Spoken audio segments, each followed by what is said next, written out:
दर्शकों, आज की कहानी doctor NS Jain versus state की है। इस कहानी को शुरू करने से पहले आपको ये जान लेना जरूरी है कि आपको ये कहानी क्यों सुननी चाहिए। तो मैं आपको ये बात बता दूं, ये कहानी 1971 के एक ऐसे हाई प्रोफाइल मामले से जुड़ी है जहां पर पहली बार भारतीय न्याय व्यवस्था के सामने कॉन्ट्रैक्ट किलिंग के मामले सामने आए। ये मामला सिर्फ इस कारण ही हाई प्रोफाइल नहीं है, बल्कि ये कहानी एक ऐसे जाने माने डॉक्टर की है जो कि उस समय के राष्ट्रपति रहे वीवी गिरी के भी डॉक्टर थे। तो आइए इस कहानी की भूमिका को छोड़कर सीधे कहानी पर जाते हैं।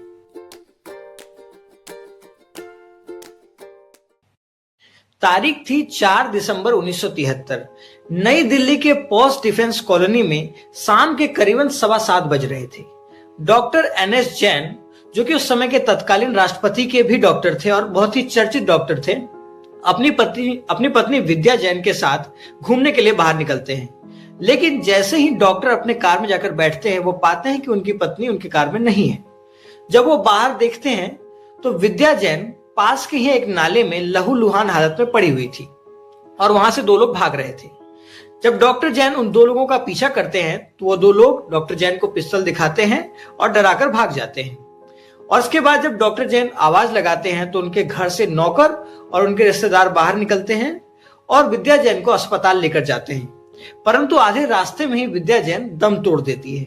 विद्या जैन के शरीर पे 16 चाकू के गहरे निशान थे। शुरुआत में पुलिस को लगा कि यह मामला रॉबरी यानी लूटपाट का है, लेकिन जल्द ही पुलिस को कुछ बातों पर शक होने लगा। पहली बात तो यह कि विद्या जैन के शरीर से किसी भी प्रकार के गहने गायब नहीं हुए थे। दूसरी बात कि डॉक्टर जैन ने कातिलों को पकड़ने का कुछ खास प्रयास नहीं किया। और तीसरी और सबसे महत्वपूर्ण बात कि इस पूरे प्रकरण में डॉक्टर जैन को एक खरोच भी नहीं आई थी। और इन सभी बातों के कारण पुलिस को डॉक्टर जैन पर शक होने लगा। जब मामला आगे बढ़ा तो पता चला कि विद्या जैन अक्सर चंद्रेश नाम की एक महिला का जिक्र करती थी। चंद्रेश डॉक्टर जैन की पूर्व सेक्रेटरी थी। नौकरी से निकाल देने के बावजूद भी डॉक्टर जैन उसके अकाउंट में एक मोटी रकम भेजा करते थे और साथ ही में उनके लिए घर भी खरीद के दिया था।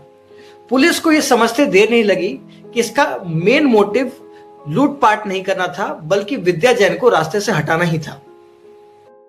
जब पुलिस एक एक कर कड़ियों को जोड़ने लगी तो एक लंबी चेन सामने आई और कुछ नाम सामने आए, जिनमें पहला नाम चंद्रेश का है, जो कि डॉक्टर जैन के साथ अपने रिश्ते को शादी में बदलना चाहती थी।